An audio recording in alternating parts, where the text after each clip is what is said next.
नमस्कार. आज खानदेश उद्योग प्रबोधिनीच्या या तिसऱ्या वर्षाच्या निमित्ताने आयोजित व्याख्यानमाला, प्रकाशजींचा आदेश आणि त्यानिमित्त इथे येण्याची संधी याच्याबद्दल आनंद व्यक्त करतो. आणि विवेकांचा जो विवेक होता, मला वाटतं विवेकांचा जो विवेक होता असा प्रत्येक देशपांडेंकडे जर आला तर आम्हाला इथे उभं राहण्याची गरजच पडणार नाही. ज्या पद्धतीने विवेकजींनी त्यांचे अनुभव किंवा उद्योगाकरता, व्यवसायाकरता किंवा व्यापाराकरता काय गोष्टी समजल्या पाहिजे, काय ऐकल्या पाहिजे आणि काय सोडल्या पाहिजेत असं तिन्ही सांगितलं. आज इथे लकीली माझे मित्र कैलासजी, बटवालजी, इतर सगळे मान्यवरही आहेत. आणि धुळ्याचं माझं तसं जुनं प्रेम आहे. हंसराजजी, जुगलकिशोरजी 40 वर्षापासून 30 वर्षापासून येतो आहे. बऱ्याच वर्षांनी येण्याचा योग आला. पण धुळ्यामध्ये किंवा खानदेशमध्ये एवढे चांगले उद्योजक आहेत, नवीन उद्योग तयार होत आहेत, हे पाहून खरोखर तुम्हाला नवउद्योजकांबद्दल मला कौतुक वाटलं. आता हर्षल तर तुम्हाला फंडिंग करून देतो आहे, पण तुमच्या माहितीकरता सांगतो, मी एका लहान बँकेत संचालक आहे. तर पुढे कधी मोठी रक्कम लागली तर सारस्वत बँक आपल्या कायम सोबत राहील.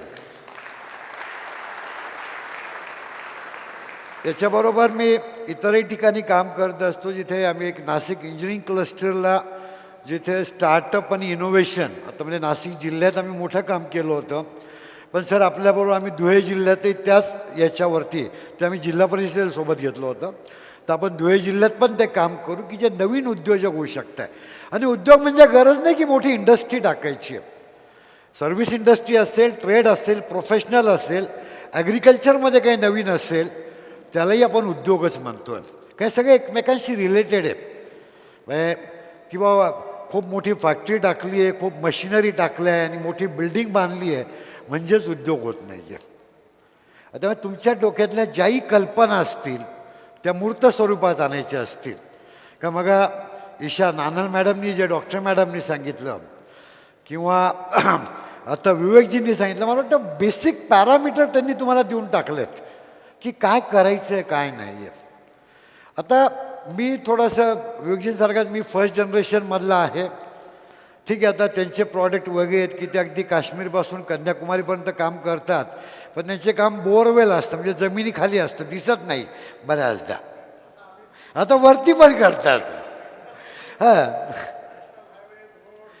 जेव्हा तुम्ही GNPTला संचालक आहात तेव्हाच माझ्या लक्षात आलं, का मी बॉम्बे पोर्ट ट्रस्टला 15-20 वर्षावर मी संचालक होतो.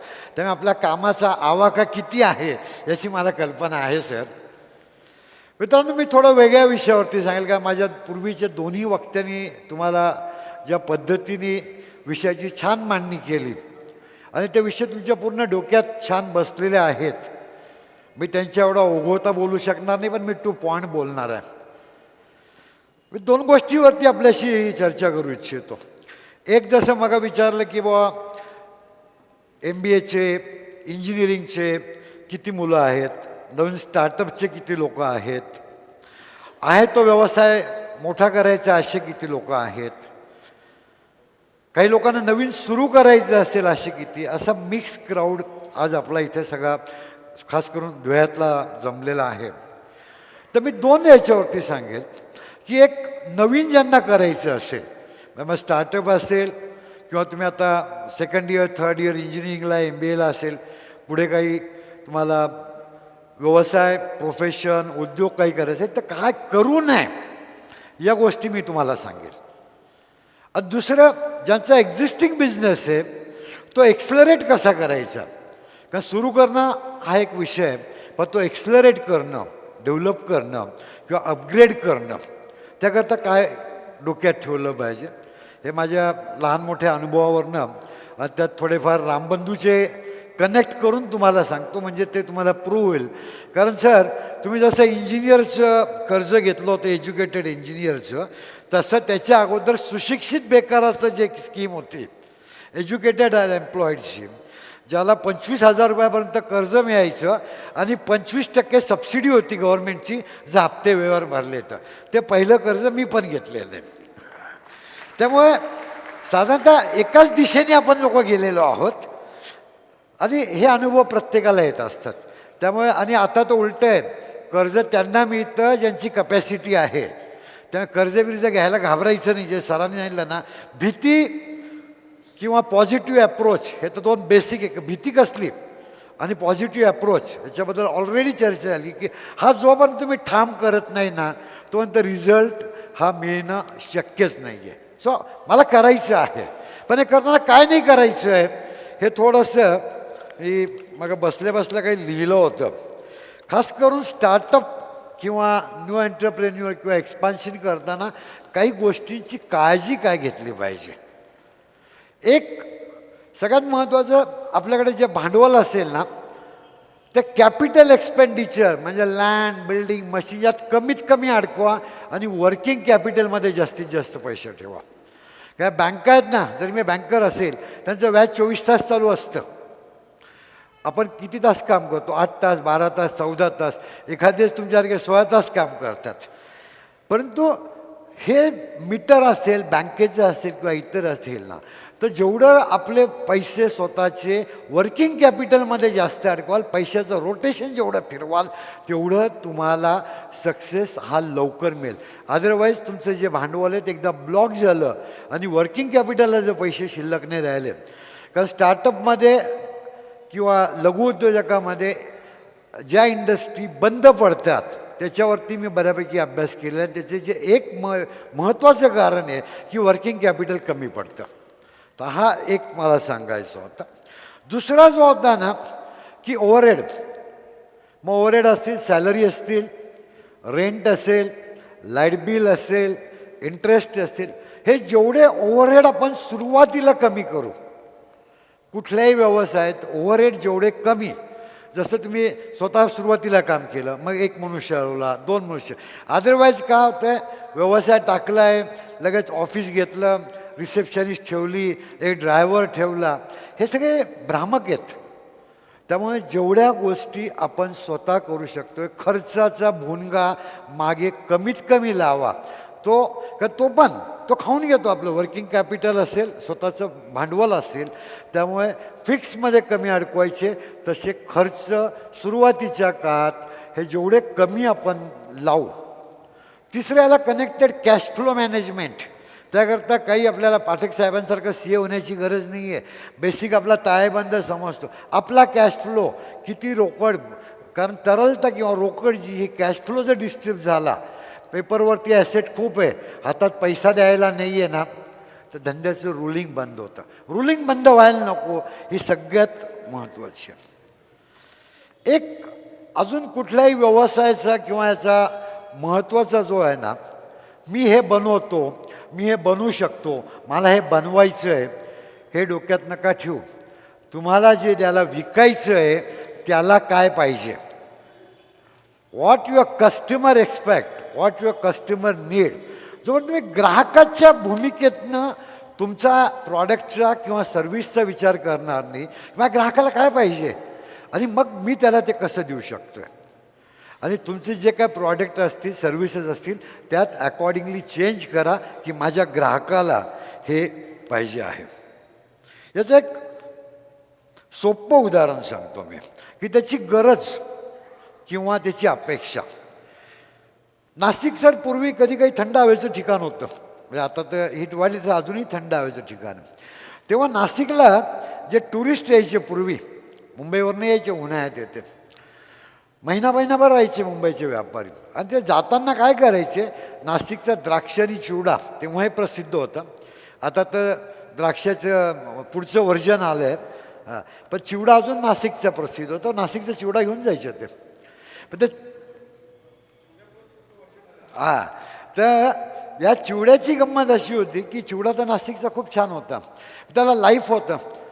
बिंग ऑइल त्याच्यात असल्यामुळे, आपल्याकडे इंजिनिअरिंग किंवा सायन्स साईडचे मुलं आहे, ऑक्सिडेशन झाल्यामुळे 15-20 दिवसात त्याला वास येतो तेलाचा. आपल्या घरातही काही एखाद्या तेलाचा तो 8-15 दिवस 20 दिवस राहतो.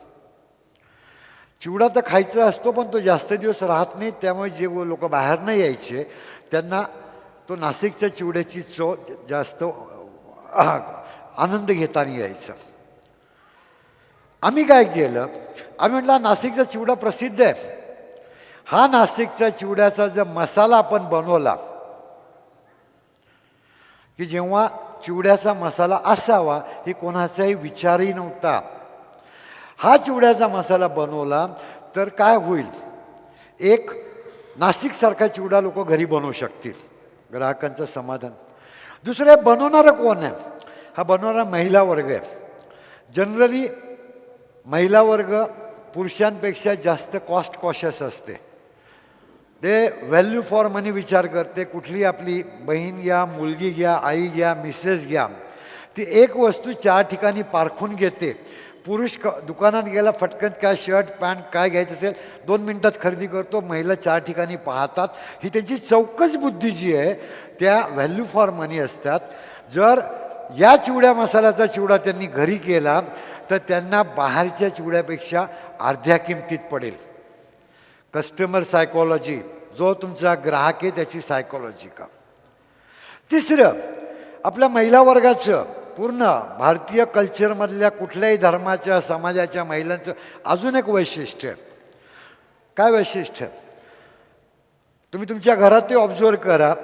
कधी पावभाजी असेल, पुरणपोळी असेल किंवा कुठलाही एखादा अवघड आयटम, चायनीज आयटम असेल, आपल्या घरातली बहीण असेल, आई असेल, पत्नी असेल, खूप प्रेमाने बनवतात. त्याच्याकरता 1-2 दिवस मेहनत घेतात. आणि जेव्हा तो पदार्थ बनवून आपण घरातले पुरुष मंडळी पहिला घास खातो ते आपला चेहरा ऑब्झर्व करत असतात. त्या खाल्ल्याचं समाधान जेव्हा आपल्या चेहऱ्यावर दिसतं त्या स्त्रीचे सगळे दुःख ती विसरते. याचा अर्थ काय, महिलांना स्वतः करून खायला घालण्याची हौस आहे अगदी. आणि हे खरं आहे, किती कॉर्पोरेट लेवलला जाऊ द्या.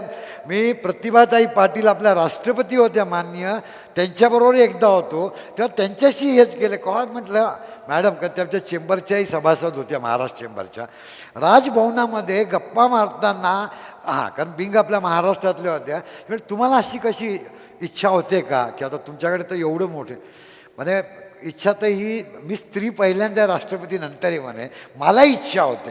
त्या पोस्ट कुठली आहे नाही आहे, आपल्या कस्टमरची सायकॉलॉजी. जसं म्हटलं त्या कॉस्ट कॉशियस असतं तर त्यांना सॅटिस्फॅक्शन काय मिळेल की मी जर घरी काही करून माझ्या मुलाला, नवऱ्याला, वडिलांना खायला घातलं तर त्याचं समाधान मला मिळतं.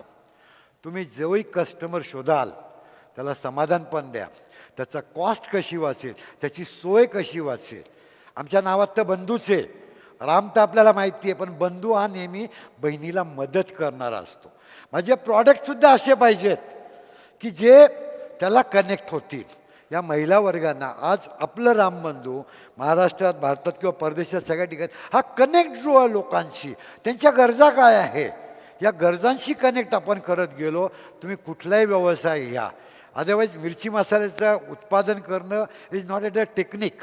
ठीक आहे, आता टेक्नॉलॉजी खूप चेंज झालेली आहे. हा एक कुटीर उद्योग होता पूर्वी.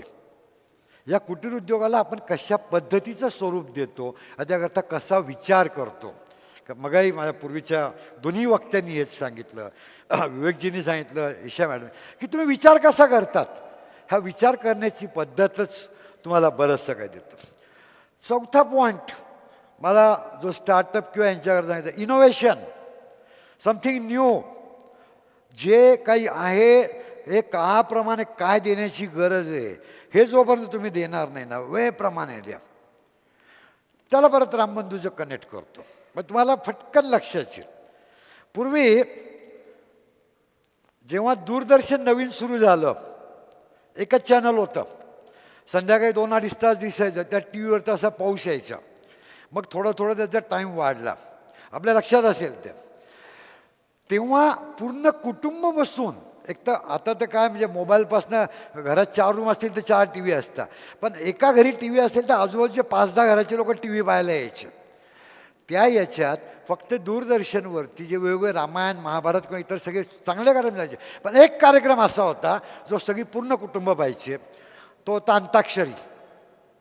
की सगळी फॅमिली इन्व्हॉल्व व्हायची. मग रामबंधू अंताक्षरी आणि तेव्हाचे जे टॉपचे हिरो मग प्रिया बापट असेल किंवा ती नवीन होती प्रशांत दामले किंवा अशा लोकांना घेऊन अंताक्षरीसारखा कार्यक्रम तेव्हा केला की जिथे सगळं कुटुंब इन्व्हॉल्व होईल. टी व्हीचे चॅनल बदलले, वेगवेगळे अवॉर्ड फंक्शन सुरू झाले. मग त्या अवॉर्डच्या गर्दीतही त्यातल्या त्यात नाव कोणाचं, महाराष्ट्र टाईम्ससारखं एक मुंबईचं टाइम्स ग्रुपचं वार्तापत्र ज्यांच्याबरोबर आपण 10 वर्ष रामबंधू मठा सन्मानसारखा कार्यक्रम केला की एक वेगळ्या हाईटवरती नेण्याकरता. परत मध्ये करोना आला, पेपरचं स्वरूप बदलत गेलं. मग आता काय करायचं आहे, तर आता आपण माधुरी दीक्षितसारख्या ज्या आपल्या घरातल्या वाटणाऱ्या, आपल्या मराठी, आपल्या महाराष्ट्रातल्या, पण ज्यांच्या कुठेही नावाला दाग नाही आहे, स्वतःच्या करिअरवरती आज जगभर नाव केलं आहे, अशा आपल्या ब्रँड ॲम्बॅसेडर घेतला. हा जो बदल केला ना, माझं म्हणणं हा काळाप्रमाणे बदल तुमच्या प्रॉडक्टमध्ये असेल, पॅकेजिंगमध्ये असेल, ॲडव्हर्टाईजमेंटमध्ये असेल, या प्रत्येक गोष्टीत जो बदल आपण नाही केला तर आपण येणाऱ्या काळाशी फाईट करू शकत नाही, सामावू शकत नाही. इनोव्हेशन, आम्ही इनोव्हेशन काय काय केलेत सर. आपको तो यानी इस टाइप की कंपटीशन हम लोगों ने अभी तक ली है ना कि किसी ने भी नहीं ली होंगी. मी आत्तापर्यंत शेकडो प्रकारच्या वेगळ्या कन्झ्युमर स्कीम, माझं FMCG प्रॉडक्ट होतं, शेकडो प्रकारच्या स्कीम्स काढल्या. एक स्कीमबद्दलच फक्त सांगतो. आम्ही एक पापड मसाला, हे सुद्धा इनोव्हेशन होतं जे कोणाचंच नव्हतं. First time we are launching papad masala, मग पापड आटा, मग तयार पापड. आता पापड मसाला यूज करण्याकरता काय इनोव्हेशन केलं, आम्ही बायकांच्या पापड लाटण्याच्या स्पर्धा घेतल्या. स्त्री उपजत पापड लाटताच येतात, मग त्यात काय स्पर्धा घेणार. काय नाही बाबा, 1 मिनिटात कोण जास्त पापड लाटतं. आता दोघींनी सारखे लाटले, मग चांगले कोणी लाटलेत, आकार चांगला आहे, स्वच्छ आहे. आणि तिथले वेगवेगळे स्कूलचे प्रिन्सिपल असतील, इतर नगरसेवक, समाजसेवक, असे लोक परीक्षक, थर्ड पार्टी. आणि गावोगावी पापड लाटा स्पर्धा.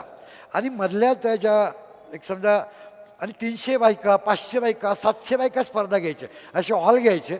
आणि मधला त्यांचा रिझल्ट लागू असतं थोडंसं रामबंधूच्या प्रॉडक्टची माहिती द्यायची किंवा हे कसं सोयीचं आहे ते. आणि या पापड लाटा स्पर्धा घेता मग तिथे लोकल JC, लायन्स, रोटरी किंवा वेगळे वाणी समाज, जैन समाज, अशा समाजाच्या ग्रुपला घ्यायचं. देशदूत, लोकमत किंवा असे वर्तमानपत्राला सोबत घ्यायचं. शेकडो स्पर्धा पापड लाटाच्या केल्या. शेवटी एक पापड लाटाची स्पर्धा मी अशी केली की लोकल, मग सिटी, मग स्टेट लेवल, आणि त्याचं प्राईज डिस्ट्रीब्युशन ठेवलं. कोण हिरोईन होत्या मोठ्या, तिच्या असते प्राईज डिस्ट्रीब्युशन, त्यांना काय 2 व्हीलर फर्स्ट प्राईज येते, असं सगळं हे सगळ्या गमती कराव्या लागतात व्यवसायात.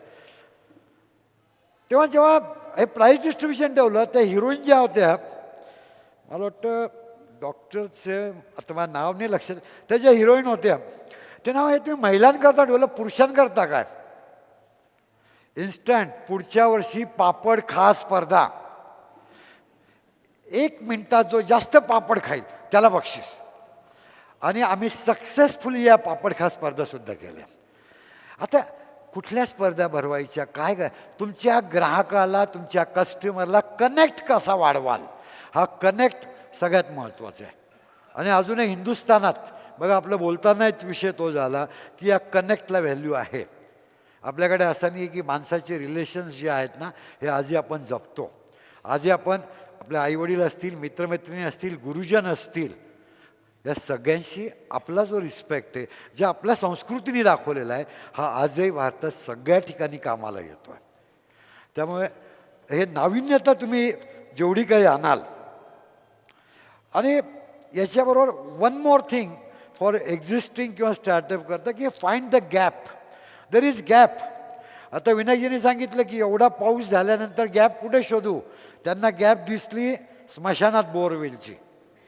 ही गॅप शोधायची असते की गॅप आहे प्रत्येक ठिकाणी. There is a market. रिक्षावाले किंवा टॅक्सीवाल्यांचा प्रॉब्लेम काय होता सगळ्यांना माहिती, म्हणून ओला उबर जोरात आले. कोणत्या टॅक्सीज आहे. हा अशा प्रत्येक ठिकाणी गॅप आहे. रामबंधूने एक गॅप कुठे शोधली होती, तो एक किस्सा मी तुम्हाला सांगतो. राजस्थानमध्ये एक हाडोती म्हणून एरिया आहे. हा हडोती म्हणजे कोटा तुम्हाला माहिती असेल जे एज्युकेशनचं हब आहे मोठं, ते कोटा आणि त्याचे 4 जे जिल्हे आहेत त्याला हडोती म्हणतात. त्याच्या एका बाजूला UP येतं, एका बाजूला खालती गुजरातची बॉर्डर येते आणि एका बाजूला राजस्थान. त्या तिन्हीच्या मध्ये असा तो ट्रँगल आहे हडोतीचा. तुम्ही नकाशा जरी पाहायला जातं. या नवीन एरिया कुठले सुरू करायचे काय म्हणून आम्ही तिथे फिरत होतो. तिथे एक लक्षात आलं की झालं तिथे लोक ते मारवाडी लोक, म्हणजे तिथलं मारवाडी म्हणजे मी नॉट मारवाडी किंवा गुजराती किंवा असं, पण मारवाडमध्ये राजस्थानमध्ये राहणारे लोक आहेत.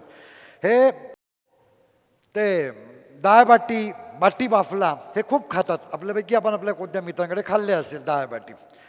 तर त्या एरियात मी पाहिलं, त्या हडोती एरियात जे वर्कर यायचे, कोटा इंडस्ट्रियली पण डेव्हलप सिटी आहे, तर ते सकाळी सकाळी ते बाटी खूप खायचे. आणि म्हटलं बाटी का खाता इथे एवढे. ते लक्षात आलं की बाटी खाल्ली, जसं आपल्या इथे मिसळ आहे ते आजकाल जोरात चालतं, एकदा खाल्ली का दिवस फुल होऊन जातो, तसं बाटी आणि ती स्वस्त पण बसते. दुसरं बाटी पचायला अवघड आहे, पण हडोतीमध्ये जे पाणी येतं, व्यवसाय करताना किती अँगल लक्षात ठेवावं लागतं म्हणून मी हा किस्सा सांगतो तुम्हाला. त्या एरियात जे पाणी येतं हे चंबलचं पाणी आहे, जे पाणी जड आहे. ते जड आहे त्यामुळे तिथल्या लोकांना जड खाण्याची सवय आहे.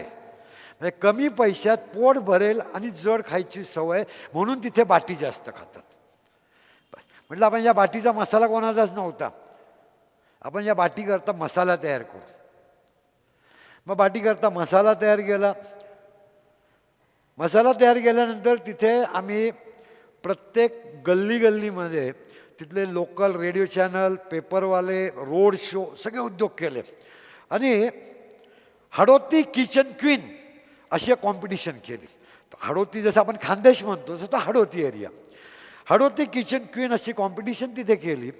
आणि त्या कॉम्पिटिशनमध्ये लोकांनी पार्टिसिपेट होण्याकरता ऑल मीडिया चॅनल वापरले. आता हे लोकांना माहिती होणं किंवा अशी काहीतरी, पण लोकांनी माल घेण्याकरता काय केलं पाहिजे, तर आम्ही प्रत्येक त्या विभागात जेवढे दुकानदार होते, 1001 दुकानदारांना एका कार्यक्रमाला बोलवलं, जेवण खावण दिलं आणि टोटली त्यांना सांगितलं की हा मसाला तुम्ही फक्त ठेवायचा आहे, विकला ठीक आहे, विकला तर पैसे द्यायचे आणि नाही तर आम्ही परत घेऊ. ठीक आहे म्हणे.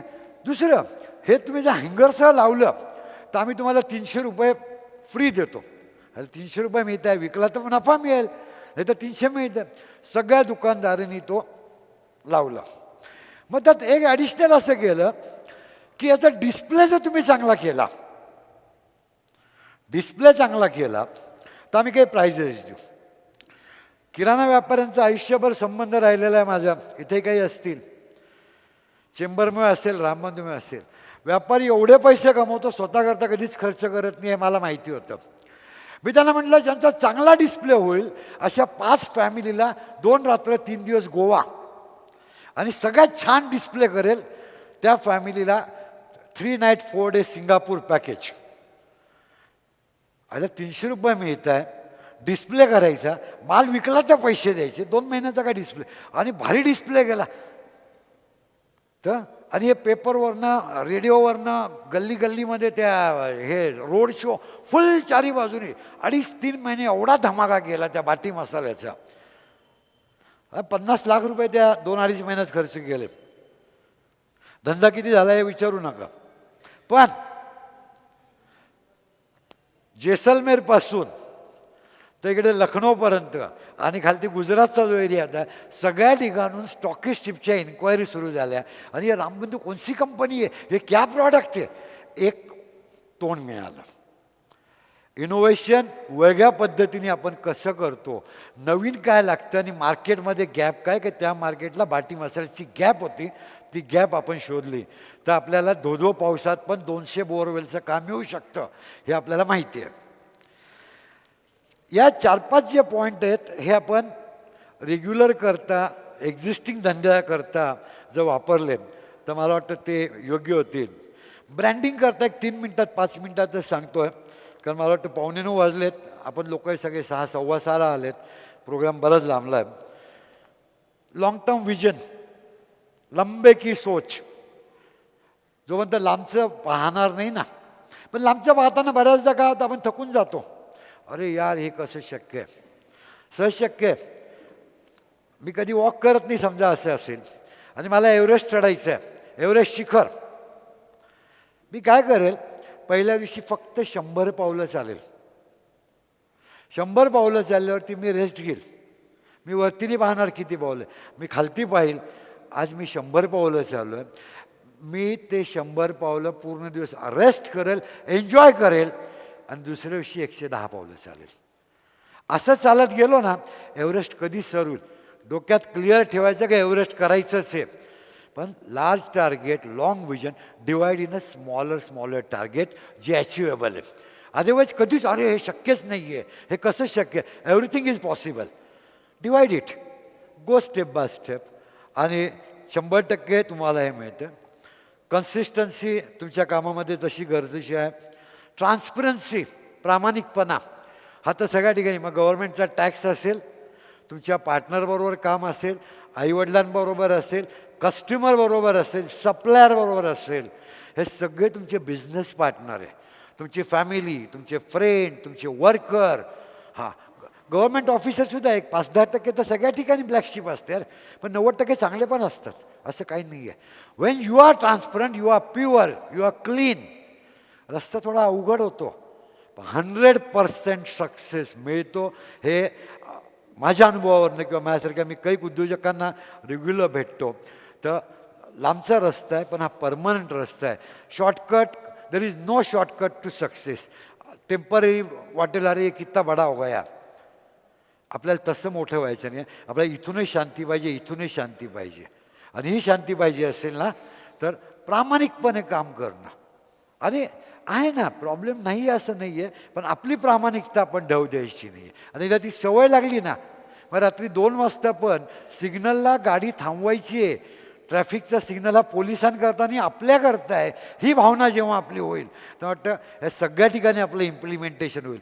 आणि आम्ही जे करतो ना, तेच आपले मुलं, आपल्या घरातले, आपले नोकर, आपला स्टाफ, आपले मॅनेजर, ह्या सगळ्या गोष्टी रिफ्लेक्ट करत असतात. माझा साहेब काय करतो, साहेब हे करतो, मग मी का नाही करू. सगळ्या ठिकाणी रिफ्लेक्ट होतं. ते ट्रान्सपरन्सी तेवढीच आहे. टीम बिल्डिंग हा एक खूप तसाही महत्त्वाचा आहे, पण म्हणणं सोपं असतं. मी माझ्या व्यवसायात काय केलं होतं तेवढं सांगतो आणि इथेच माझ्या शब्दांना विराम देणार आहे. वेन आज स्टार्ट, जसं लक्षात आलं की पुढची टीम पण आमच्या नेक्स्ट जनरेशन येतं, तर मी साधारणतः तेव्हा समजा मी एक 45चा जेव्हा असेल, म्हणजे आत्ताचं माझं वय सांगत नाही, जे काय असेल ते एक 40-45च्या एजमध्ये मी एकदम यंग मुलं लावलेत, 20, 22, 25चे, की पुढचे 10, 15, 20 वर्ष हे मुलं माझ्यासोबत काम करू शकतील. माझी किंवा आमची जी सिनियर टीम आहे, माझ्या पुतणे उमेश राठी माझ्यासोबत, आमच्याशी ते मॅच होतील. आणि पुढच्या 15 वर्षांनी म्हणजे ते जेव्हा 40चे होतील, 45 होतील, तेव्हा आमचं नेक्स्ट जनरेशन त्यांच्याबरोबर काम करू शकेल. अदरवाईज मोस्ट ऑफ द फॅमिलीजमध्ये काय होतं की तुम्हाला लांबचं विजन पाहिजे, मोठा बिझनेस करायचा आहे, first generation, second generation, third generation, त्याशिवाय ब्रँड एस्टॅब्लिश होत नाहीत. 1 दिवसात 2 दिवसात ठीक आहे येतात, पण आजही आपल्याला जो टाटांबद्दलचा आदर असेल, जो बिर्लांबद्दलचा आदर असेल, जो गोदरेजबद्दलचा आदर असेल, तुम्हाला वाटतं इतरांनी पैसे कमवले असतील, पण तो रिस्पेक्ट कदाचित तेवढा नसेल जो आज टाटांसारख्या ग्रुपबद्दल आपला आहे. ते जे जनरेशन्स आहेत, तसंच आपल्याला आपले ब्रँड, आपला व्यवसाय वाढवायचा असेल, तुमची टीम बिल्ड करताना कशा पद्धतीने बिल्ड करता की जी hand in hand next generation, त्याच्या नेक्स्ट जनरेशन तुमच्या विचाराशी मॅच होईल, येणाऱ्या काळाशी मॅच होईल, टेक्नॉलॉजीशी मॅच होईल. कारण टेक्नॉलॉजी पण रोज बदलते. तुम्हाला हे सगळं अँगल, टेक्नॉलॉजी असेल, मार्केटचे चेंजेस असतील, सावधान, बघा शब्द जो वापरला, किंवा राजकारण, हे जे शब्द आहेत, हे सगळ्या बाबतीत आता संतांनी ते खूप ब्रॉडली मांडलेत. आपली कपॅसिटीने आपण सर्वसामान्य लोक आहे की त्याचा अर्थ समजू शकत नाही आहे, पण त्याच्यामागची भूमिका आपण समजून घ्या. You have to be very alert. तुम्ही कुठल्याही व्यवसायात राहा, व्यवसाय लहान मोठा काहीच नसतो, कुठल्याही धंद्यात राहा, शेतीत राहा, आपलं काम जेव्हा मनापासून कराल आणि त्यात जो आनंद मिळेल, त्यात जे समाधान मिळेल आणि तो रिझल्ट आज आम्ही तिघांनी आणि पुढचे 2 दिवस अजूनही वेगवेगळ्या क्षेत्रातले लोक येत आहेत. आपण सगळ्यांचेच मनोगत ऐकाल, त्यातनं नक्कीच काही ना काही शिकाल. पण पाठक साहेब, मी या सगळ्यांकडनं एक गोष्ट मी मागू इच्छितो आज. आता एक समजा एक 300-400 लोक आपण इथे आहात. मी नेहमी तो दुनिया बहुत छोटी आहे, जग फार लहान आहे. मुलाकात काही ना काही तो जरूर होंगी. आज नंतर 5 वर्षांनी, 10 वर्षांनी, 15 वर्षांनी कुठेतरी आपल्यापैकी काही लोक अजून भेटतील आणि आज जिथे आहात त्यापेक्षा अजून खूप मोठे झालेत. देशपांडेंसारखे मोठे झालेत, राठींसारखे किंवा चितळेंसारखे किंवा अजून अजून खूप मोठे झालात. तुम्ही ज्याही क्षेत्रात असाल, आपलं नाव, आपलं वाडवडिलांचं, आपलं घराण्याचं अजून नाव कमवा, मोठे व्हा, चांगल्या मार्गाने मोठे व्हा आणि तेव्हा ओळख द्या. तर मला वाटतं त्या दिवशी आज मी आल्याचं सार्थक मला होईल. मला खात्री आहे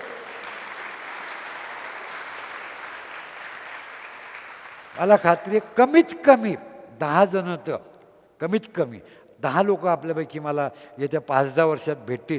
सर, त्या दिवशी आपण धुळ्याला तो ज्या कार्यक्रमात भेटलो होतो, मी त्या दिवशी इथे होतो आणि आज इथे आहे. वाटतं हेच माझं येण्याचं फलित राहील. मला तुमच्याबरोबर गप्पा मारण्याचा, संवाद साधण्याचा मला संधी मिळाली. सर, मी आभार तर कधीच मानत नाही, का आता हे सगळे माझे झालेत.